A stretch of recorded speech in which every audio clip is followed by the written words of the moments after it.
एक जमाने का जिक्र है। एक बादशाह था जो अपनी 12 खूबसूरत बेटियों के साथ रहा करता था। वो 12 शहजादियों के साथ एक बहुत बड़े और खूबसूरत घर में रहा करते थे। बादशाह अपनी बेटियों का पूरे दिल से ख्याल रखता था और जब भी रात को सोने जाता था तो बादशाह उन्हें बाहर जाने की इजाजत नहीं देता था। पर हर सुबह जब भी शहजादियाँ उठती थीं तो कुछ अजीब हो जाता था। उन शहजादियों के जूतों को जैसे किसी ने सारी रात पहनकर नाच कर रखे हुए हों। उस बादशाह को अपनी बेटियों के लिए हर दिन नए जूते खरीदने पड़ते थे और अगले ही दिन वो सारे जूते इस्तेमाल किए होते थे। ना ही बादशाह और ना ही उनके महल के सिपाही इस जूतों के राज को सुलझा पा रहे थे। ये कैसे मुमकिन है? कैसे ये जूतों की जोड़ी एक ही रात में इस्तेमाल की हुई लग रही है?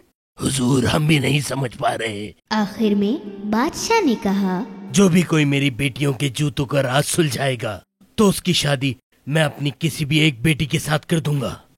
उससे अपना दामाद बनाऊंगा और मेरे मरने के बाद उसको ही राजा बना दिया जाएगा।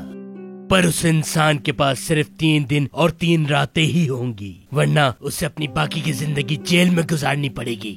उस सल्तनत के खूब सारे नौजवान और दूसरे शहरों के राजकुमार भी महल में इस काम के लिए आए। कई दिनों तक वो उन 12 प्रिंसेस के कमरे के दरवाजे के बाहर उम्मीद लगाकर बैठे रहते थे, पर कोई भी इस राज को सुलझा नहीं पाया और जूते हर रोज की तरह रात को पहने हुए होते थे। आखिरकार एक बहुत ही अच्छे दिल का नौजवान इस काम के लिए आगे आया और फिर वो महल की तरफ चल पड़ा। रास्ते में वो एक बूढ़ी औरत से मिला जो बहुत गरीब दिखाई दे रही थी। मेरे प्यारे बच्चे, मैं बहुत भूखी हूँ, क्या आप मुझे थोड़ा खाना दे सकते हैं? उस नौजवान ने अपने बैग में पड़ा सारा खाना उस बूढ़ी औरत को दे दिया।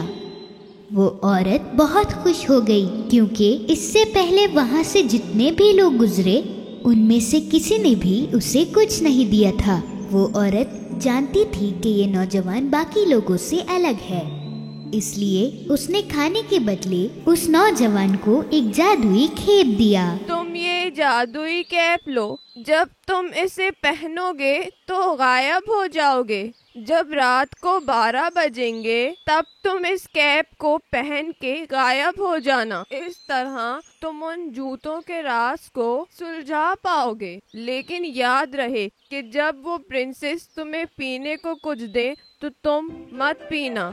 वो नौजवान उस खेप को लेकर महल की तरफ चल पड़ा और जब वो महल में पहुंचा उसने कहा कि वो जूतों के राज को सुलझाने आया है।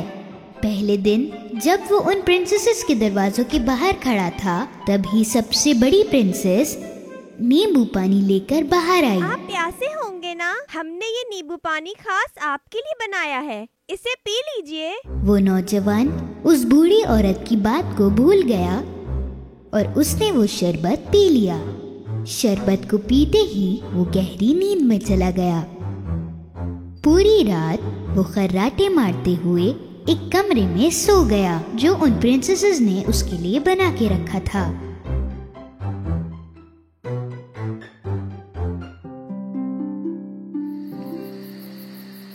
जब सुबह हुई तो वो नौजवान डरकर खड़ा हो गया। मुझे तो जादुई खेप पहनकर प्रिंसेस के कमरे में जाना था। दूसरी रात वो फिर से प्रिंसेस के कमरों के बाहर खड़ा हुआ था। इस बार दूसरी प्रिंसेस शरबत लेकर बाहर आई। उस नौजवान को बाहर खड़े खड़े बहुत प्यास लग रही थी और वो रात का इंतजार कर रहा था। बिना कुछ सोचे उसने वो शरबत पी लिया और वो फिर से गहरी नींद में चला गया। अगली सुबह जब वो जागा तो उसे वो बूढ़ी औरत की बात याद आ गई। लेकिन याद रहे कि जब वो प्रिंसेस तुम्हें पीने को कुछ दे तो तुम मत पीना। जरूर उस प्रिंसेस ने उस शरबत में नींद की दवाई मिलाई उसी होगी। वक्त बादशाह वहाँ पहुँचा 2 दिन गुजर गए और अभी तक तुमने उन जूतों के राज को नहीं सुलझाया। अगर आज भी तुम इसे ना सुलझा पाए तो अपनी बाकी की जिंदगी अब जेल में गुजारना। बादशाह ये बात कहकर वहाँ से चला गया। उस नौजवान को आज किसी भी कीमत पर उस राज को सुलझाना था। उसी रात आखिरी बार वो फिर से प्रिंसेसेस के कमरों के बाहर खड़ा हो गया। इस बार सबसे छोटी प्रिंसेस संतरे का शरबत लेकर आई, पर इस बार वो नौजवान जानता था जब प्रिंसेस वहाँ से चली गई, उसने उस शरबत को गमले में फेंक दिया। आधी रात हो गई थी। उस नौजवान ने जादुई खेप पहना और गायब हो गया। हल्के से उसने प्रिंसेसेस के कमरे का दरवाजा खोला और उसने जो देखा वो देखकर हैरान हो गया। सारी प्रिंसेसेस ने अपने सबसे खूबसूरत कपड़े पहनकर नए शूज भी पहने हुए थे। चलो देखते हैं कि वो नौजवान सो गया कि नहीं। एक प्रिंसेस ने दरवाजा खोलकर बाहर झांका और दूसरी ने दीवार पर अपने कान लगाए। तभी उस नौजवान को ख्याल आया कि उसे खर्राटों की आवाज करनी होगी।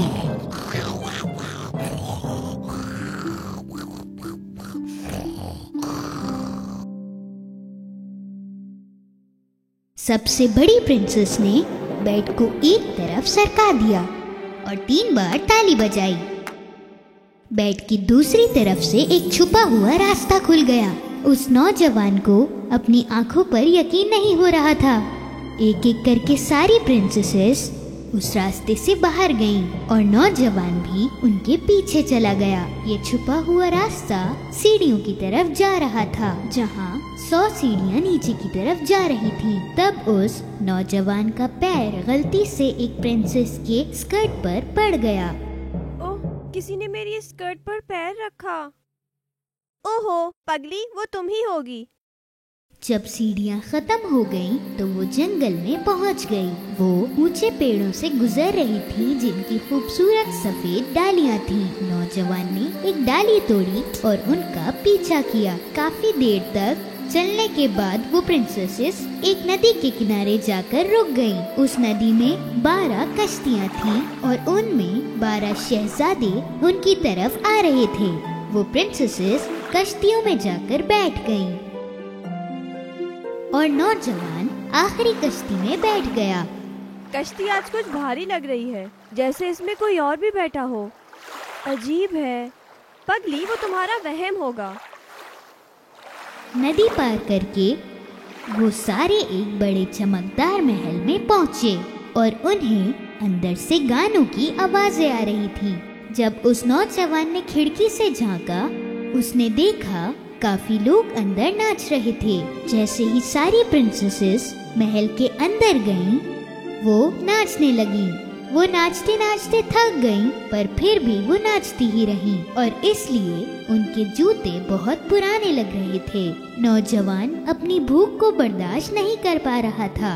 उसने टेबल पर पड़ा एक केक का टुकड़ा खा लिया। छोटी प्रिंसेस ये देखकर बोली, मेरा केक हवा में उड़ रहा है, जैसे कि कोई उसे खा रहा हो। तुम सारे पागल हो गए हो। नौजवान ने सबकी नजरें बचाकर टेबल से एक सुनहरा कप उठा लिया। प्रिंसेसेस सुबह होने तक नाचती रहीं। फिर वो कश्ती में बैठकर नदी पार चली गईं, जंगलों से गुजरते हुए, सीढ़ियों से चढ़ते हुए, आखिरकार अपने महल में फिर से पहुंच गईं। पर उनके जूते फिर से पहने हुए थे। वो नौजवान बहुत खुश हुआ क्योंकि उसने आखिर में ये जूतों का राज ढूंढ लिया।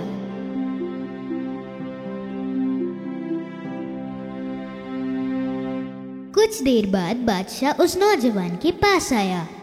तुम्हारा वक्त आज खत्म हो गया।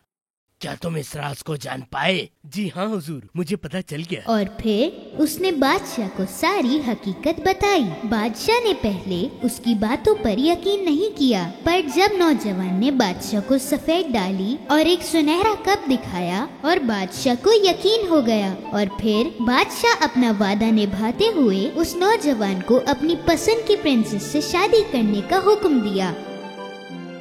नौजवान ने कहा कि उसे सबसे छोटी प्रिंसेस से शादी करनी है।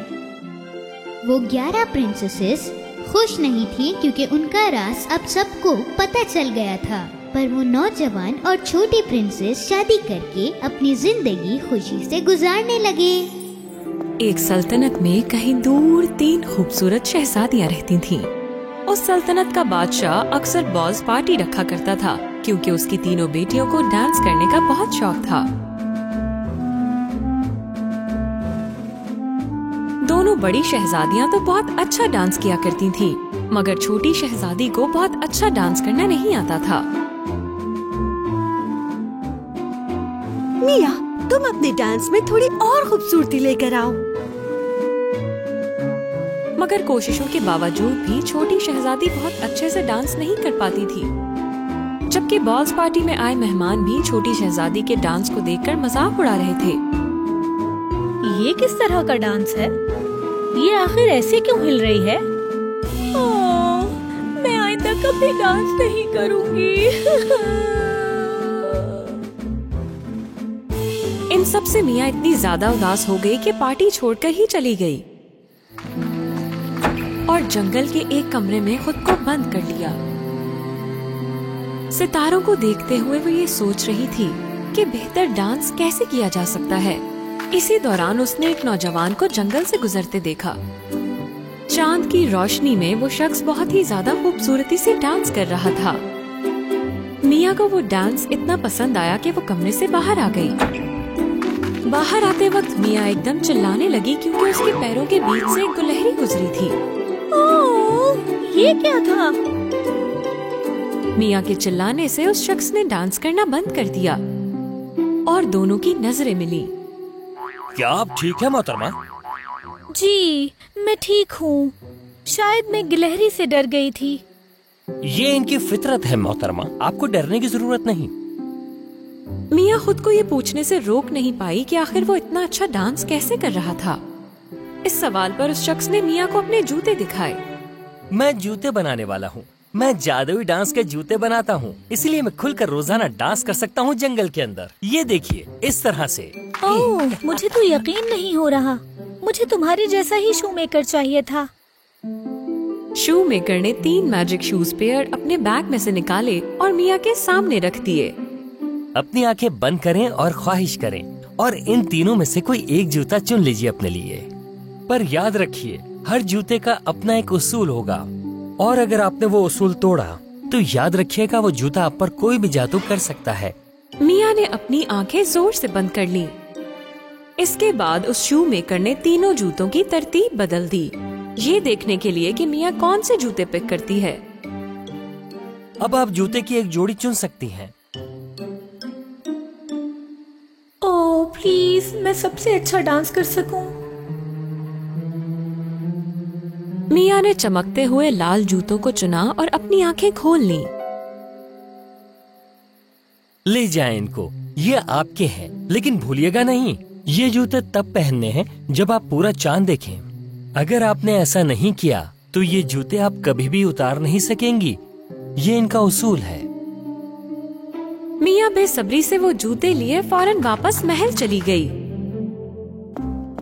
दोनों बहनें अपनी छोटी बहन को इतना एक्साइटेड और खुश देखकर हैरान हो गईं।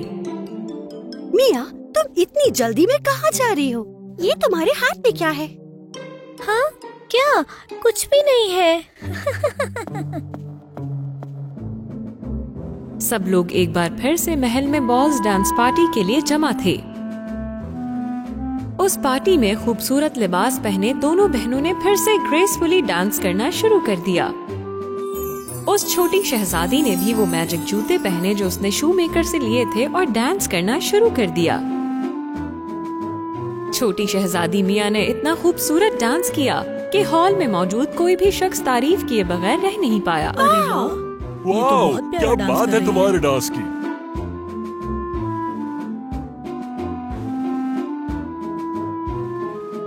मिया खूबसूरती से डांस कर रही थी, मगर वो शू मेकर का उसूल तो भूल ही गई थी। क्योंकि उस रात पूरा चांद नहीं था, इसलिए मिया डांस करते करते आहिस्ता आहिस्ता गायब होने लगी। अब अब सिर्फ मिया के जादुई जूते दिखाई दे रहे थे। उस वक्त लोगों पर खौफ तारी हो गया और सब लोग डर के मारे इधर उधर भागने लगे। ये क्या हो रहा है? मिया कहाँ गायब हो गई? ओह, मिया गायब हो गई। ये क्या हो रहा है? इसी दौरान मिया ने अपनी आंखें खोली, मगर उसे समझ नहीं आ रहा था कि उसके इर्द गिर्द क्या चल रहा है। मिया ने लिविंग रूम में मौजूद शीशे में जब खुद को देखा तो उसे जादुई जूतों के अलावा कुछ और दिखाई ही नहीं दिया। मिया समझ गई कि वो गायब हो चुकी है। ओह, मैं तो नजर ही नहीं आ रही। मैंने जूतों के उसूल नहीं निभाए। ये मेरे पाँव के साथ चिपक गए हैं। मुझे शूमेकर को ढूंढना होगा। किसी को मिया की आवाज नहीं आ रही थी। यहाँ तक कि हर कोई जल्दी से उस महल को छोड़कर भागना चाहता था, क्योंकि लाल जूते सबका पीछा कर रहे थे। मिया जल्दी से हॉल से बाहर भाग गई। दोनों बड़ी शहजादियों ने मिया का पीछा किया। अंधेरी रात में तीनों शहजादियाँ उस जंगल में चलने लगीं। थोड़ा आगे चलकर उन्होंने देखा कि एक शू मेकर डांस कर रहा है। ये देखो, ये शख्स कितना अच्छा डांस कर रहा है। इसके जूते बिल्कुल मिया जैसे हैं और बैग भी जूतों से भरा हुआ है। मिया की बहनों ने उस शू मेकर से मदद मांगी। उस शू मेकर ने उनसे कहा कि इस जादू के खत्म होने के लिए उन्हें पूरे चांद का इंतजार करना पड़ेगा। मिया ये सुनकर परेशान हो गई और अपने जूतों को जोर से टैप करने लगी। इसका एक और हल है, लेकिन अगर हमने वो किया तो जूतों का जादू खत्म हो जाएगा और ये सिर्फ सादा जूते बन जाएंगे। अगर तुम राजी हो तो इन जूतों को 3 बार आपस में टकराओ। मिया ने सोचा कि गायब होने से बेहतर है इन जूतों का जादू खत्म हो जाए, और उसने 3 दफा जूतों को आपस में टकराया। शू मेकर आगे चल रहा था। मिया और उसकी बहनें पीछे चल रही थीं, और वो एक कुएं के करीब पहुँचे। शू मेकर ने कुएं में छलांग लगा दी। ये देखकर शहजादियां बहुत ज्यादा हैरान हुईं। कुछ ही देर में शू मेकर बाहर आ गया, एक भरी हुई बाल्टी के साथ। मैं ये तुम्हारे पाँव पर छिड़कूंगा और जादू फिर खत्म हो जाएगा। और आखिरकार जादू का असर खत्म हो गया जब शू मेकर ने फुल मून डस्ट को निकालकर मिया के जूतों पर छिड़का और मिया दिखाई देने लगी। छोटी बहन को देखकर दोनों शहजादियां खुश हो गईं। मिया, तुम्हें अच्छा डांस करने के लिए जादू की जरूरत नहीं है, क्योंकि हर एक को चाहिए कि जब वो डांस करे तो खुशी खुशी करे। हाँ, तुम ठीक कह रही हो। तुम्हारा बहुत शुक्रिया शू मेकर, तुमने मेरी हेल्प की। एक दफा का जिक्र है, एक महल हुआ करता था। ऐसा महल जिसमें खुशियाँ ही खुशियाँ थीं, और उस महल में रहने वाले बादशाह और मलका की सिर्फ एक ही ख्वाहिश थी, और वो ख्वाहिश ये थी कि उनके घर एक औलाद पैदा हो। बादशाह और मलका दोनों ही बहुत नेक इंसान थे। उनको दिल में ये यकीन था कि उनकी ये ख्वाहिश एक दिन जरूर पूरी होगी, और एक दिन आखिरकार उनकी ये ख्वाहिश पूरी हो गई। उनके घर एक लड़की पैदा हुई। क्योंकि उसका चेहरा खिलते हुए सूरज की तरह था, इसलिए उन्होंने अपनी नन्ही शहजादी का नाम सनशाइन रख दिया। बादशाह और मलका ने ये फैसला किया कि एक बहुत बड़ा जश्न रखा जाए सनशाइन की पैदा होने की खुशी में। हर कोई उस पार्टी में मधु था, यहाँ तक कि जंगल की परियां भी उस पार्टी में मौजूद थीं। लेकिन बादशाह और मलका ने एक बहुत बड़ी गलती कर दी। वो एक मखसूस परी को बुलाना भूल गए। हर कोई, यहाँ तक कि बादशाह और मलका भी सनशाइन को तोहफे दे रहे थे। अब बारी थी परियों के तोहफे देने की। सब परियों ने एक एक करके सनशाइन को तोहफे देना शुरू किया। उनके दिए हुए मैजिक गिफ्ट से सनशाइन दुनिया का कोई भी काम कर सकती थी।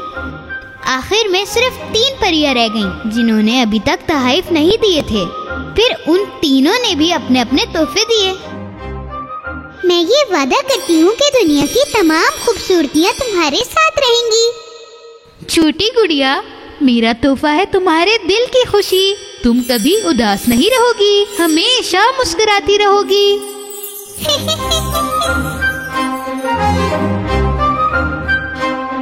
जैसे ही आखिरी परी अपना गिफ्ट सनशाइन को देने लगी, कुछ बहुत अजीब सा वाकया हुआ।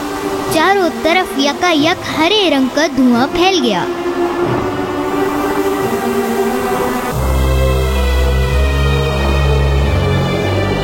जैसे ही धुआं खत्म हुआ, एक काली परी नमूदार हुई।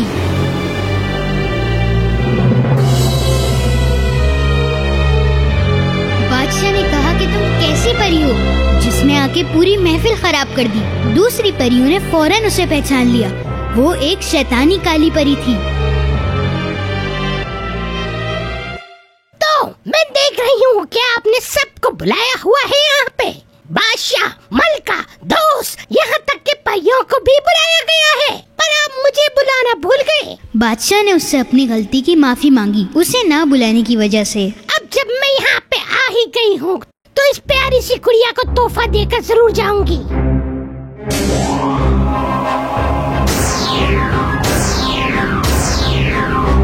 ये प्यारी सी शहजादी बहुत अच्छे से बड़ी होगी, बहुत खूबसूरत होगी, मगर अपनी 16वीं सालगिरह पर इसको एक सुई चुभेगी और ये हमेशा के लिए सो जाएगी। सिपाहियों, इसे गिरफ्तार कर लिया जाए। सिपाही उसे पकड़ने के लिए गए, लेकिन उनके पकड़ने से पहले काली परी हंसते हंसते गायब हो गई।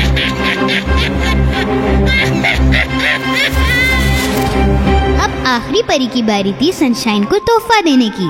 वो उस काली परी की जितनी ताकतवर नहीं थी। फिर उसने एक दुआ की कि जितना हो सके उस काली परी से बचा जा सके। मैं इस लानत को तो नहीं रोक सकती, लेकिन मेरे तोहफे में इतनी ताकत तो होगी कि तुम उस लानत से मरोगी नहीं, बल्कि एक गहरी नींद में सो जाओगी, जहाँ प्यार ही प्यार होगा। ये मेरा तोहफा तुम्हारे लिए। बादशाह परेशान हो गया और सोचने लगा कि इस लानत को कैसे दूर किया जाए। उसने सारी सुइयां और यहाँ तक कि हर वो चीज खरीद ली जो सुई की तरह दिखती थी, और उसने शहर से बाहर ले जाकर वो सब जला दिया।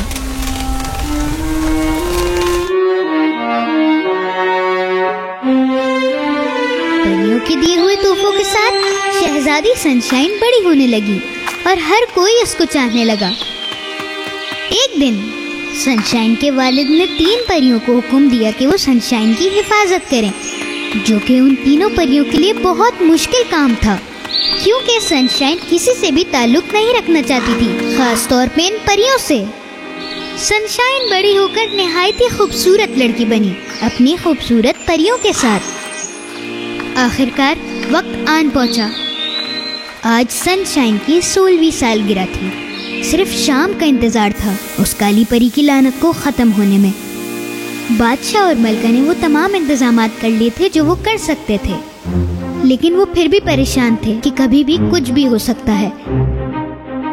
उन्होंने शहजादी को एक रूम में बंद कर दिया और परियों को उसकी हिफाजत करने का हुक्म दिया, पर उनको भी मालूम नहीं था कि होने क्या वाला है। सनशाइन ये बिल्कुल नहीं चाहती थी कि वो कैद हो जाए। अचानक से एक दरवाजा नमूदार हुआ। सनशाइन बहुत हैरान हो गई, क्योंकि उसने ये दरवाजा पहले कभी नहीं देखा था, और उसको दरवाजे के पीछे से अजीब आवाजें आने लगी। परेशान और घबराई हुई थी कि क्या होने वाला है, वो दरवाजे के अंदर दाखिल हो गई। उसने अंदर देखा कि एक औरत पीठ मोड़कर सुई की मशीन पर काम कर रही है, और सनशाइन उस मशीन की तरफ बढ़ने लगी। और जैसे ही सूरज गुरूब हुआ, सनशाइन का हाथ एक सुई से जाकर टकरा गया, और यही वक्त था। जैसे ही उसने सुई को छुआ, वो जोर से गिरकर एक गहरी नींद में सो गई।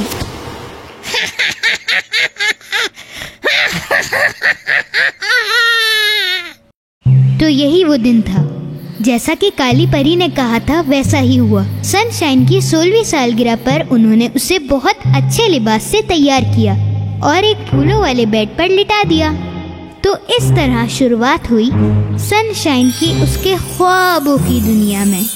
बादशाह और मलका इस दर्द को रोकना चाहते थे, तो उन्होंने ये हुक्म जारी किया कि किले के तमाम लोग एक गहरी नींद में सो जाएंगे।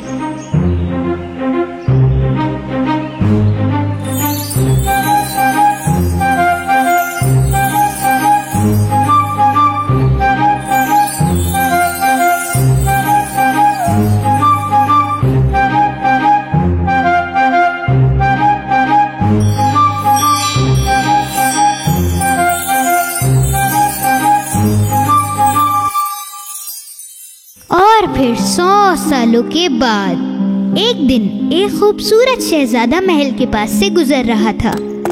उसने एक बहुत ही बोसीदा सा महल देखा। उसके आदमियों ने उसे महल और उस शहजादी के बारे में सब कुछ बताया। ये कहानी शहजादे को बहुत पसंद आई। फिर उसने महल के अंदर जाने का फैसला किया। क्योंकि महल बहुत पुराना हो चुका था, इसलिए उसके अंदर जाना नामुमकिन था। फिर शहजादे ने अपनी तलवार निकाली और लकड़ियों को काटते हुए उस महल के अंदर जाना शुरू हो गया।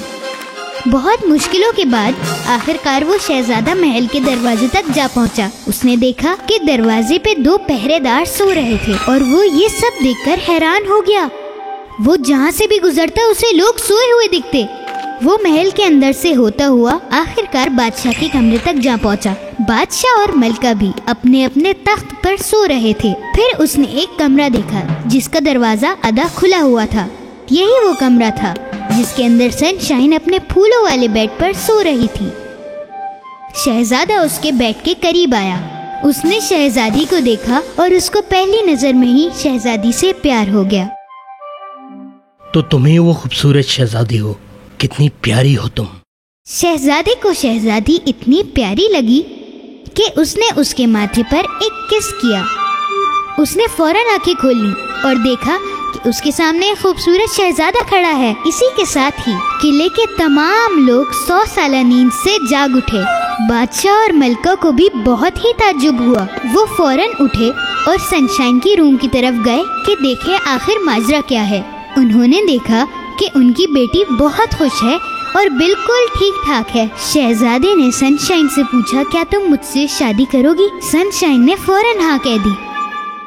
बादशाह और मलका ने इन दोनों को दुआएं दी और पूरा किला जश्न मनाने लगा। उन दोनों की शादी इतनी धूमधाम से हुई कि पूरी दुनिया देखती रह गई। एक जमाने का जिक्र है यहाँ से बहुत दूर। एक खूबसूरत लड़की रहा करती थी जिसका नाम था सिंड्रेला। जब सिंड्रेला की वालिदा इंतकाल कर चुकी थी तो सिंड्रेला के वालिद ने दूसरी शादी कर ली थी जिसका नाम था लेडी पफी। लेडी पफी की 2 बहुत ही चालाक और जेलस बेटियां थीं। वो दोनों हर वक्त लड़ते रहते थे, यहाँ तक एक हेयर ब्रश के लिए भी। छोड़ दो, मैंने कहा छोड़ दो इसे। छोड़ दो इसे, ये मेरा है। नहीं नहीं, मैं नहीं छोड़ूंगी, ये मेरा है। एक दिन सिंड्रेला के वालिद को एक लंबे सफर के लिए निकलना था और लेडी बफी ने इसका फायदा उठाते हुए सिंड्रेला से सारे घर के काम करवाए। बेचारी सिंड्रेला पूरा घर साफ कर रही थी। वो लकड़ियाँ फायरप्लेस तक लेके गई और उसने पूरे घर के लिए खाना भी बनाया। लेडी बफी और उसकी बेटियां सिंड्रेला से बहुत बदतमीजी से पेश आने लगी। सिंड्रेला बहुत गंदी है, इसे हमारे कमरे में मत सुलाया करें। तुम हमारे कमरे में सोती हो इसलिए हमें बुरे ख्वाब आते हैं। तुम यहाँ मेरी बेटियों को परेशान करती हो। जाओ जाके अपने लिए सोने का दूसरा बंदोबस्त करो। बेचारी सिंड्रेला एक बहुत ही मिट्टी से भरे कमरे में बैठ गई। वो एक छोटी खिड़की में से गार्डन की तरफ देखने लगी और जब भी वो खिड़की में जाती स्नो वाइट की दोस्त पिजन वहाँ आ जाती। हेलो प्यारे पिजन। थोड़े दिनों बाद जब वो अपना कमरा साफ कर रही थी सिंड्रेला को 2 चूहे नजर आए। तुम दोनों कौन हो? हाय, मेरा नाम चिटर है। और मेरा नाम है मोजरेला। और मैं हूँ सिंड्रेला। मुझे पता है तुम लोग को चीज बहुत पसंद है। मेरे पास तुम लोगों के लिए बहुत अच्छी चीज है। अरे वाह वाह वाह, ये तो बहुत अच्छी बात है। हम तो यहाँ इसे 1 घंटे से ढूंढ रहे हैं। मगर यहाँ पर तो एक खतरनाक बिल्ली है। अरे उस बिल्ली का नाम है पेपू। कल सबसे पहले मैं तुम दोनों के लिए नाश्ता बनाऊंगी। अगली सुबह सिंड्रेला बगैर आवाज किए किचन में गई। खतरनाक बिल्ली पापू चूहों के घर के दरवाजे की तरफ बैठकर चूहों का इंतजार कर रही थी। सिंड्रेला ने बगैर आवाज किए कुछ चीज के टुकड़े उठाए और वापस जाने लगी। लेकिन तभी लेडी पफी की बेटी ने उसे पकड़ लिया। तुम्हारे हाथ में ये क्या है और तुम कहाँ जा रही हो इसे लेके? ये थोड़ी सी चीज है मेरे नाश्ते के लिए। अम्मी, सिंड्रेला हमारा खाना चुरा रही है। मैं चोरी कर रही हूँ? मैं कभी भी कुछ भी चोरी नहीं कर सकती। तुम चोरी करके झूठ बोल रही हो। दोनों चूहे सीढ़ियों से नीचे उतरे और किचन की तरफ भागने लगे ताकि वो उस लेडी पफी की बेटियों को डरा सकें। अरे नहीं चूहे! आओ, मुझे डर लग रहा है। मुझे डर लग रहा है। यहाँ एक नहीं दो चूहे हैं। अम्मी बचाएं! लेडी पफी उन दोनों चूहों को बस पकड़ने ही वाली थी, लेकिन तभी दरवाजे पर दस्तक हो गई। एक सिपाही तशरीफ लाया। कल महल में एक बहुत बड़े जश्न का इनेकाद किया गया है। शहजादे के लिए शहजादी का इंतखाब होना है। हर शहर की लड़कियां जो शादी के अहल हैं वहां पे आएं। जैसे ही उन्होंने पार्टी का नाम सुना, सिंड्रेला की सौतेली बहनें जल्दी से अपने कमरे की तरफ जा पहुंची और उस शाम के लिए वो अपने कपड़े निकालना शुरू हो गए। और लेडी पफी भी यही चाहती थी कि उसकी बेटियां खूबसूरत लगें। इसीलिए लेडी पफी की दोनों बेटियों ने सिंड्रेला को अपने लिए नए कपड़े सीने को कहा। तीसरा दिन आन पहुंचा। सिंड्रेला बहुत थक चुकी थी। उसके दोस्तों ने भी उसे जगाने की बहुत कोशिश की। सिंड्रेला उठो, तुम्हें जाना है, आंखें खोलो। लेकिन मेरे पास तो कोई ड्रेस भी नहीं है और ये कपड़े मेरे गंदे हो रहे हैं। अपनी आंखें बंद करो सिंड्रेला, तुम्हारे लिए एक सरप्राइज है। दोनों चूहे सिंड्रेला को कमरे के बीच में ले गए। व्हाइट पिजन ने उस सफेद कपड़े को हटाया। टन टन। मुझे तो यकीन नहीं आ रहा, ये कितना अच्छा लग रहा है। सिंड्रेला ने अपने नए कपड़े पहने और अपने बाल बनाए और नीचे की तरफ चली गई। लेकिन सिंड्रेला की दोनों बहनें उसे देखकर बहुत जेलस होने लगीं। लेडी पफी ने जब देखा कि सिंड्रेला इतनी खूबसूरत दिख रही है तो वो नहीं चाहती थी कि सिंड्रेला पार्टी में जाए। तो उसने फायरप्लेस के अंदर कुछ बीन्स डाले और सिंड्रेला को कहा कि अगर वो ये उठा सकती है तो वो पार्टी में जा सकती है। अगर तुमने 5 मिनट के अंदर अंदर इस फायरप्लेस में से बीन्स उठा ली तो फिर तुम हमारे साथ आ सकती हो। सिंड्रेला को उस पार्टी में कुछ भी कर जाना था और इसीलिए वो बीन्स को उठाने लगी। उसके छोटे दोस्तों ने उसकी मदद करना चाही और 5 मिनट के अंदर अंदर उन्होंने उन बीन्स को उठाकर वापस बाउल में रख दिया। सिंड्रेला जल्दी से लेडी पफी के पास गई जो कि जाने ही वाली थी और उसने उन्हें बॉल दिखाया। लेडी पफी अभी भी नहीं चाहती थी कि सिंड्रेला पार्टी में जाए और इस बार उसने सिंड्रेला के गंदे कपड़ों को अपना निशाना बनाया और वो सिंड्रेला को छोड़कर चले गए। सिंड्रेला को घर पर छोड़कर पार्टी की तरफ। बेचारी सिंड्रेला बहुत उदास थी। वो गार्डन में बैठकर बहुत देर तक रोई, एक पेड़ के नीचे बैठकर, और वो पेड़ उसकी माँ ने उगाया था।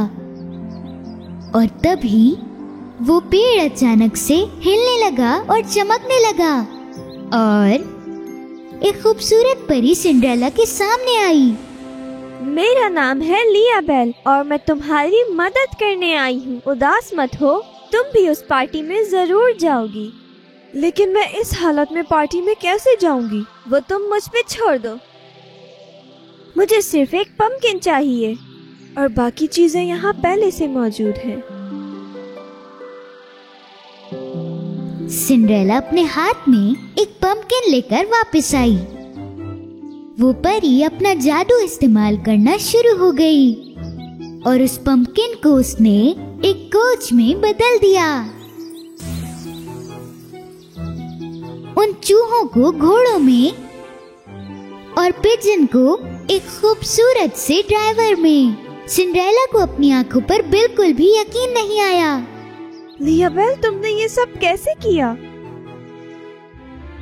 परी ने अपनी जादुई छड़ी घुमाई और सिंड्रेला को एक खूबसूरत ब्लू ड्रेस दे दिया और उसके पास बहुत ही अच्छे जूते भी आ गए। मैं तो एक शहजादी की तरह लग रही हूँ। शुक्रिया लियाबेल। अब तुम पार्टी में जाने के लिए बिल्कुल तैयार हो। जाओ। परी ने पार्टी में जाने से पहले सिंड्रेला को कुछ बातें बताईं। और याद रहे कि तुम्हें 12 बजे से पहले आना है, वरना जादू खत्म हो जाएगा और सब कुछ पहले जैसा हो जाएगा। सिंड्रेला ने परी की बात बहुत ध्यान से सुनी और आखिरकार पार्टी की तरफ निकल पड़ी। उस पंपकिन के कोच ने उस महल के दरवाजे के सामने सिंड्रेला को उतारा। सिंड्रेला अपनी खूबसूरती के साथ महल में जा पहुंची। पार्टी के अंदर तमाम लोग इस सोच में पड़ गए कि इतनी खूबसूरत लड़की आखिर है कौन। लेडी पफी ने अपनी बेटियों को इशारों से बताया कि ये तो सिंड्रेला है। शहजादा लियो सिंड्रेला के करीब आया और उससे सिंड्रेला को देखते ही प्यार हो गया। ऐ खूबसूरत लड़की, क्या तुम मेरे साथ डांस करोगी?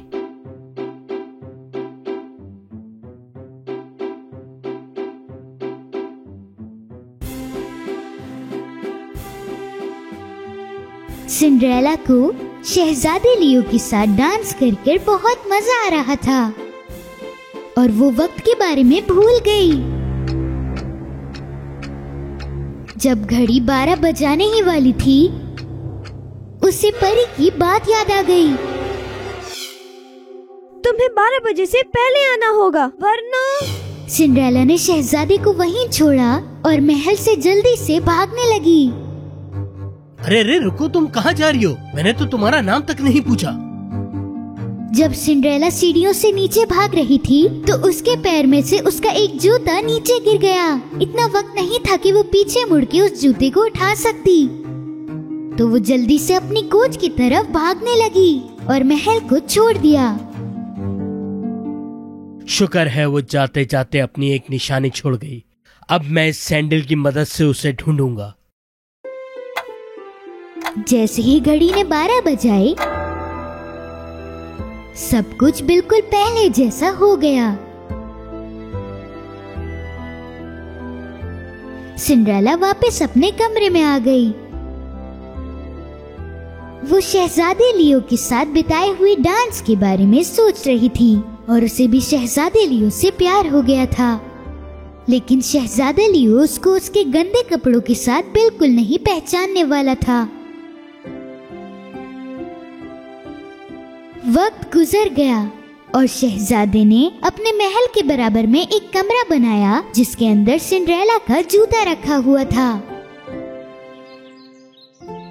जितनी भी लड़कियां इस शहर में रहती थीं, इस जगह आई और उस जूते को पहनने की बहुत कोशिश की।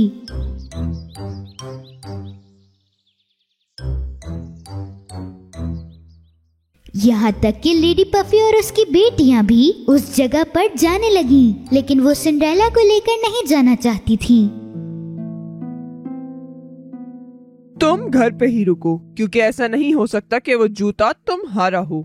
हाँ बिल्कुल, क्योंकि वो जूता मेरा या कसांड्रा का होगा। मैं भी तो दुनिया में रहने वाली एक लड़की हूँ, मुझे भी जूता पहनने की इजाजत है। लेडी पफी ने सिंड्रेला की बात को नहीं सुना।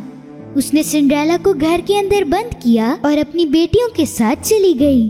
बदकिस्मती से लेडी पफी की दोनों बेटियों को वो जूते नहीं आए। अगर आप इसे थोड़ा सही से पहनाएंगे तो ये मेरे पाँव में सेट हो जाएगा। रात के वक्त जब कमरे की लाइट्स बंद हो चुकी थी, सिंड्रेला अपने घर से बाहर निकली मोज़रेला और चेडर की मदद से।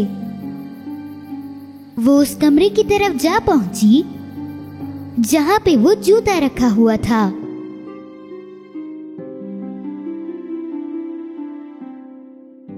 जैसे ही वो जूता पहनने वाली थी, शहजादा लियो वहाँ आ पहुंचा।